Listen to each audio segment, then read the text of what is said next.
Assalamualaikum warahmatullahi wabarakatuh. Perkenalkan, nama saya Tika Haliza Batubara dari kelas Ilmu Komunikasi 3E, mata kuliah Komunikasi Pemasaran dengan NIM 210240164. Baik, di sini izinkan saya untuk menjelaskan sedikit mengenai komunikasi pemasaran.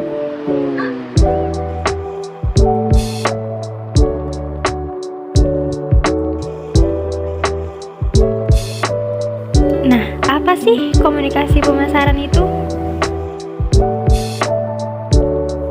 Baik, pertama kita masuk ke pengertian komunikasi pemasaran. Komunikasi pemasaran adalah sarana untuk menginformasikan, mempersuasi, dan mengingatkan konsumen baik secara langsung maupun tidak mengenai produk serta merek yang dijual perusahaan atau suatu organisasi.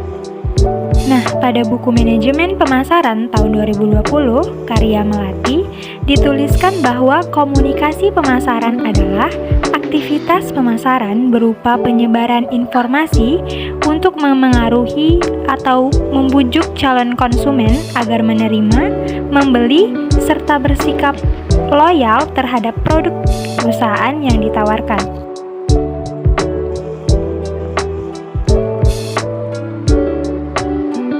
Nah, selanjutnya kita masuk kepada tujuan komunikasi pemasaran. Yang pertama yaitu mendapatkan koneksi. Dengan melakukan komunikasi melalui berbagai media yang ada seperti media sosial atau media penyebaran informasi lainnya akan mendapatkan koneksi antara perusahaan dengan pelanggan. Tujuan yang kedua yaitu feedback. Kritik dan saran bisa dilakukan dengan cara menyebarkan kuesioner, survei, atau platform khusus yang disebarkan melalui media sosial atau media yang lain, yang mana ini bisa berdampak besar kepada produk dengan menggunakan evaluasi dari kritik dan saran dari suatu konsumen tersebut.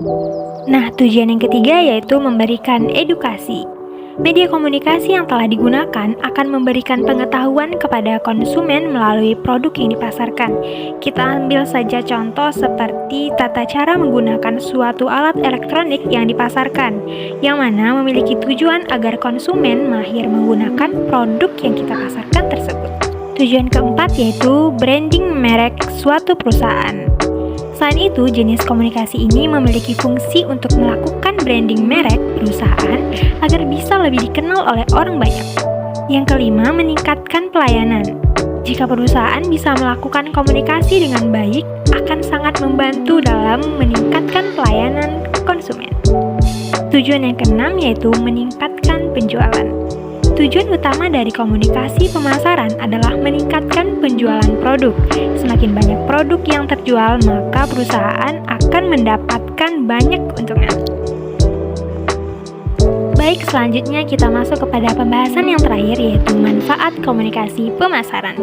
Nah, manfaat yang pertama yaitu mengembangkan visi strategis perusahaan, yang mana dengan hal ini akan membuat perusahaan memiliki ciri khas identitas merek di pasar ataupun masyarakat. Selanjutnya kita masuk kepada manfaat yang kedua yaitu membuat masyarakat sadar akan merek produk. Nah, keunikan dari ciri khas yang dimiliki sebuah merek mampu mendorong masyarakat lebih mudah mengenali suatu produk tersebut. Yang ketiga, menonjolkan keunggulan produk secara kompetitif, yang mana perusahaan bisa merancang iklan produk dengan kualitas gambar, video, ataupun tulisan seunik mungkin, sehingga persaingan antara perusahaan bisa dilakukan secara kompetitif. Yang keempat, memunculkan niat baik. Melakukan teknik komunikasi ini akan menumbuhkan niat baik perusahaan dengan cara mengikuti berbagai kegiatan terkait dengan tanggung jawab sosial untuk kepentingan masyarakat. Yang kelima, menjalin hubungan baik dengan konsumen. Sudah tentu dong, konsumen merupakan unsur terpenting di dalam suatu bisnis. Jadi, teknik komunikasi yang dilakukan secara tepat akan membentuk hubungan yang baik antara penjual dan konsumen. Yang keenam yaitu menarik investor. Jika komunikasi dilakukan secara tepat, memiliki ciri khas, dan memiliki nilai lebih akan menarik investor untuk melakukan suatu investigasi di suatu perusahaan tersebut. Yang ketujuh yaitu meningkatkan keuangan perusahaan. Tentu saja, jika masyarakat sudah mengetahui produk, menaruh kepercayaan, dan puas terhadap produk, akan berdampak pada peningkatan keuangan perusahaan. Yang ke-8 atau yang terakhir yaitu memunculkan ide-ide yang inovatif. Kita ambil contoh dengan mengikuti tren yang sedang terjadi, pastinya perusahaan bisa melakukan promosi yang pas terhadap suatu barang tersebut. Sekian dari saya, mohon maaf jika banyak kekurangan. Wassalamualaikum warahmatullahi wabarakatuh.